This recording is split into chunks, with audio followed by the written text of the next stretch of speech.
Hey there, friends. Welcome back to another episode of the Bible in Life podcast. My name is John Whitaker, and I am the host and creator of the Bible in Life. And as always, our goal, our heart here is to provide what I like to call blue jeans theology, by which I mean theology, Bible teaching that is really set in the context of everyday life. Make it clear, communicate it in the language of everyday life, try to connect it to everyday life so that we can follow Jesus right in the midst of our everyday life. So welcome. Super glad you are here and able to join us on this episode. And what I want to do on this episode is we kind of walk through the little letter of Paul to Titus in your New Testament. Is I want to offer some simple reflections on why we need sound teaching in the church, and why that is so important for us, and what are some things that might even help us identify unsound teachers and unsound teaching. So that's what we want to look at on this episode, and here's why that matters. Having been a pastor for a long time, one of the things that just seems like always true, like you're never going to get away from it, is there will always be problems in the church with people who become part of a church and then stir up trouble or even division by teaching things that simply aren't true. And oftentimes, not only are they not true, they're like not even important. And this just happens all the time. And it particularly happens with like in small groups or home Bible studies, where all of a sudden you have a member in there who's got a hobby horse of something that's really important to him or to her, and they're just always harping on it. They're always talking about it. They go on and on about it, and they stir up trouble. And then people in the small group or the Bible study are confused, and they're wondering if that's really the case because these people seem so confident, and they have a capacity to build what sounds like a biblical argument about it. I got a question just a couple weeks ago from somebody who pulled me aside at church and wanted to know, hey, I've been hearing this online, and is that really true? Is that really the case? And they just wanted to process some sort of theology, some sort of Bible teaching idea that they kept seeing pop up all over their news feeds on whatever social media app they were on. This kind of thing has been the problem in the church ever since the beginning. There are always people who just have false ideas for whatever reason, and of various kinds. In the case of the island of Crete, so Titus, Paul's colleague in ministry, when he wrote to him, Titus was on the island of Crete. And so in the case of that letter, it appears that there are people who have infiltrated some of the house churches on the island, and they're teaching some kind of Jewish idea that's very legalistic, some sort of rigorous, legalistic Jewish teaching that has something to do with maybe some Jewish myths, some things Paul refers to here as commandments of men. It makes me think of like Isaiah 29, verse 13, where it says their worship is nothing more than the mere commandments of men. Well, that's going on in the island of Crete with what Titus has to deal with. And it's a problem for these churches. And Paul will say in the passage we look at that it's upsetting these whole churches, these whole households. In our day, who knows what it might be? We just came through, right before this podcast is released, we just came through a time when there was like a massive stir over the rapture is going to happen on this particular date. And the promoter of that idea was, 1 billion% confident it was going to happen. And it was spread all over the internet and created all sorts of buzz. And for some people, they took it very seriously. And then the date came and went and nothing didn't happen. And the reality is that kind of idea, there has been over 200 predictions of the return of Jesus in the last 80 or 90 years, and it still hasn't happened. You'd think sooner or later we would learn that those things usually don't pan out. So you have that. Like that's just one recent idea in our day that gets people all worked up. there are kind of maybe what seem like less serious ones, but they still stir up trouble where it's like, you know, you need Jesus plus whatever it is, veganism or essential oils, or I knew somebody who, in her mind, that the only way to truly honor God in the birth of her children was to go all natural, and if you didn't go all natural, then somehow you were violating the teachings of Scripture. And so, no epidural, no painkillers, no nothing. That's contrary to Scripture. And it's like, and that stirred up a bunch of friction in the church with some of the ladies in the church. I've known people for whom it was maybe something practical where it was like the only biblical way to make disciples is one-on-one. I've also known the opposite. The only biblical way to make disciples is small groups. And they teach that with such vehemence and such passion. Again, it stirs up all sorts of friction. This kind of stuff has always been a problem. Falsehood is always a reality, and a church that is in good order. Paul left Titus on Crete to bring the churches to order, and a church that's in good order can and will deal with false ideas, can and will correct false ideas. And that shows up in this little bit at the end of chapter 1 of the book of Titus. And so let me just read you this passage, Titus chapter 1, verses 10 through 16. Let me just read the whole passage, and then I'll offer a few reflections. So Titus 1, beginning in verse 10 says, "For there are many rebellious people, empty talkers and deceivers, especially those of the circumcision." He mentions the circumcision because he's talking about Jews. And it seems like sometimes in Paul's writings when he says the circumcision, it's not just Jews in general. It's a particular stripe of Jews who are ultra right-wing, ultra conservative, right? It's their way or the highway, and you have to be a part of their group, their way of thinking, their approach to keeping the law and all of that if you're really going to be godly. So especially those of the circumcision who must be silenced. We got to kind of confront them and tell them, look, you're not allowed to teach. You're not allowed to talk. And if that's a problem for you, you need to move on. Who must be silenced. Why?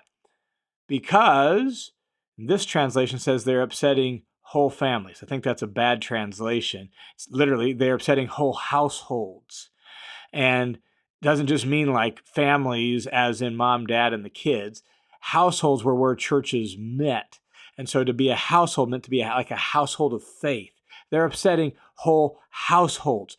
Whole in our language would be like home groups or small group Bible studies, where on Crete it would be churches that met in homes. They're disturbing whole households of people in the church, teaching things that they should not teach for the sake of dishonest gain.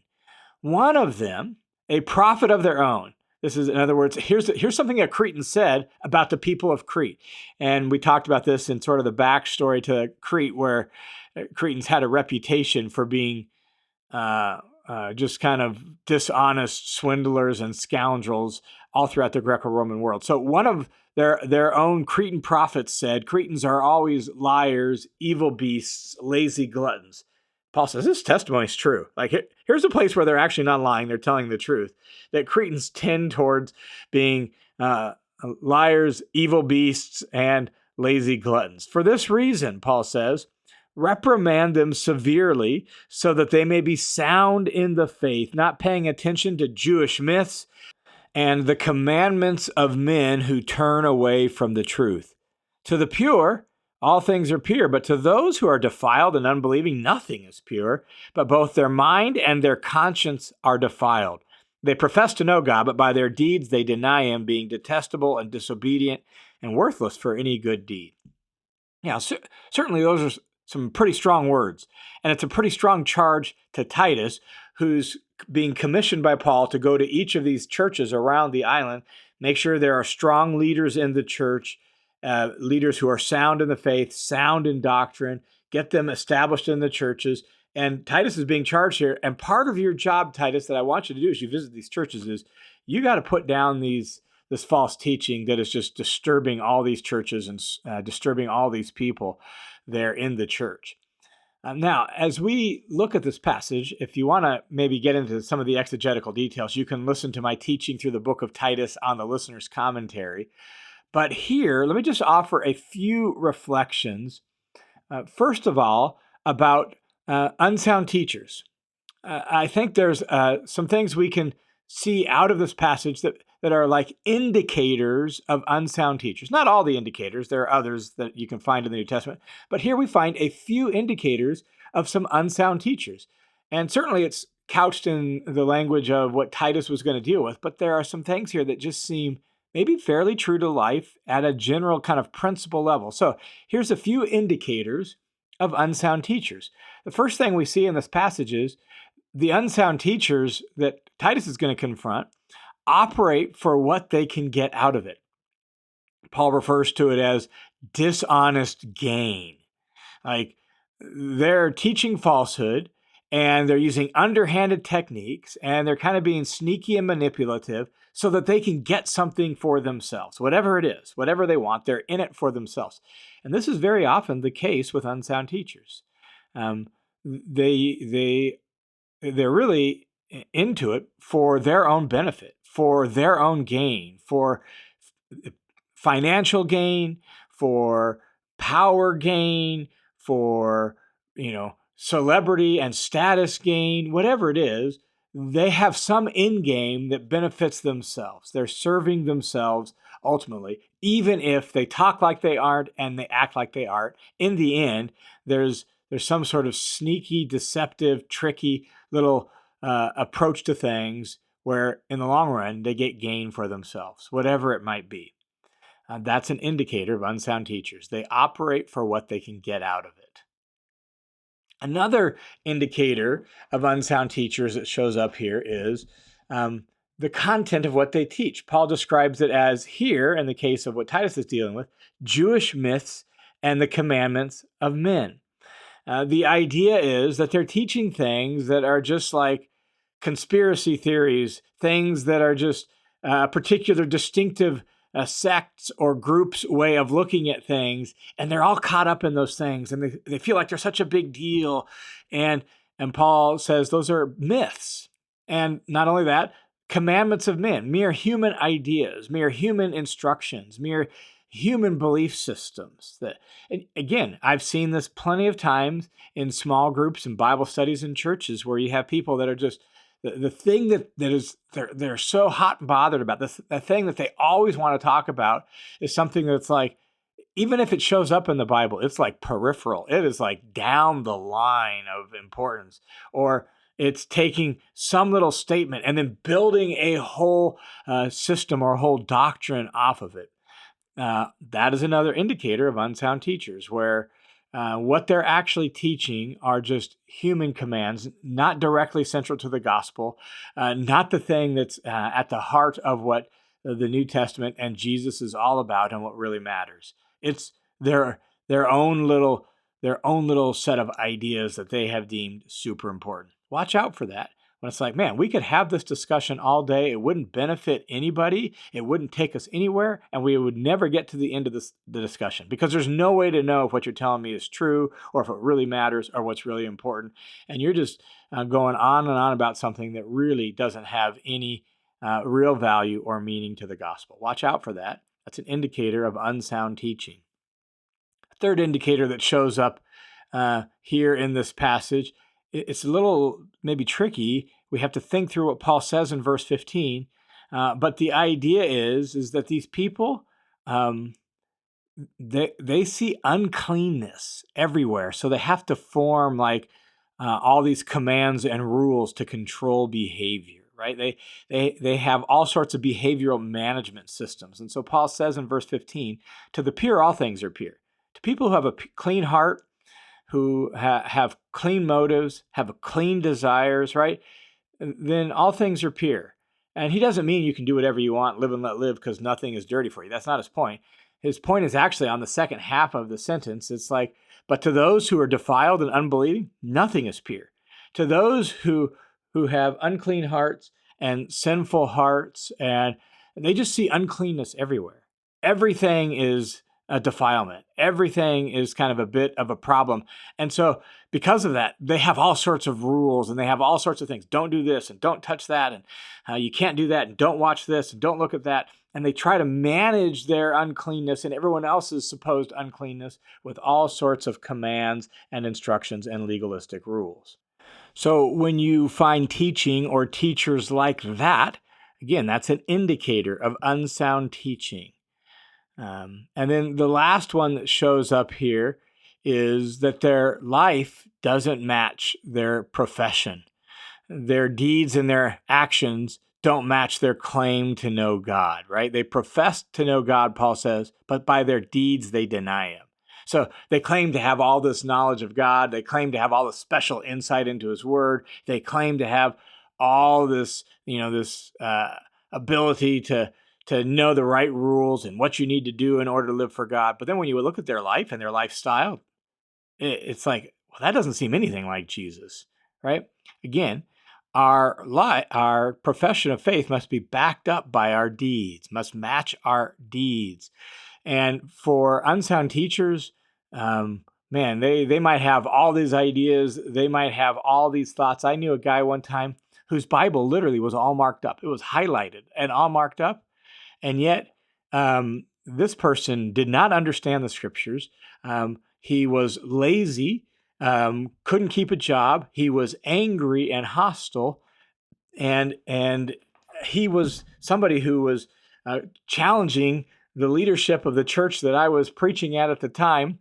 Didn't attend our church, but there were some other issues going on, and so he actually dropped off like a 10-page, 10-point font letter in the middle of the night on a couple of the leaders' doorsteps about all the ways the churches was doing wrong, and that his incredible insight, supposedly, into what everyone else needed to do was not matched up by his own lifestyle. His lifestyle was not godly or holy or following Jesus. That's a problem, and it's an indicator of somebody who's an unsound teacher. All of that to say, we have to recognize that not everyone who claims to speak for God does. That not everyone who quotes the Bible or professes Christ actually speaks for Christ, like Christ, or is actually trustworthy and reliable.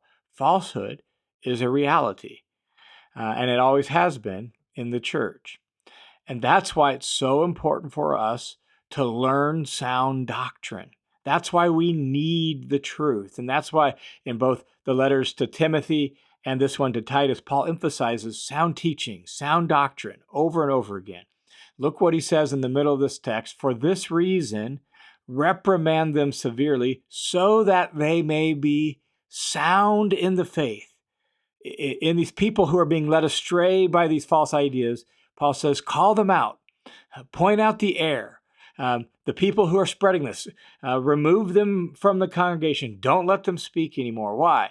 Because we have to make sure they are sound in the faith. And when he says sound in the faith, what does he mean? Well, think about it. If the roof on your house is sound, what does that mean? If you say, no, you have an inspection on your house and the roof on your house is sound, what does that mean? It means it's not leaking. There are no leaks in your roof. It's doing its job properly. If you have a boat and your boat is sound, what does that mean? It means when you take it out on the water, it's not going to sink. It doesn't have any leaks, doesn't have any holes. If you are in sound health, what does that mean? Oh man, you're a healthy person. Everything's functioning properly. That's the idea of this word sound. It actually derives from a word that can also be translated healthy, that they can be healthy in the faith. They're sound in the faith. Their faith is grounded and rooted in the truth, and it works the way it's supposed to work. It does what it's supposed to do. It's properly functioning.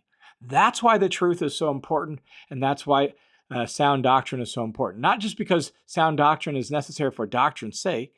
It's because truth matters, because truth has consequences, and falsehood has consequences. And if people are believing falsehoods and lies like false rapture predictions, and all of a sudden they're selling their possessions and quitting their jobs, that's unhealthy.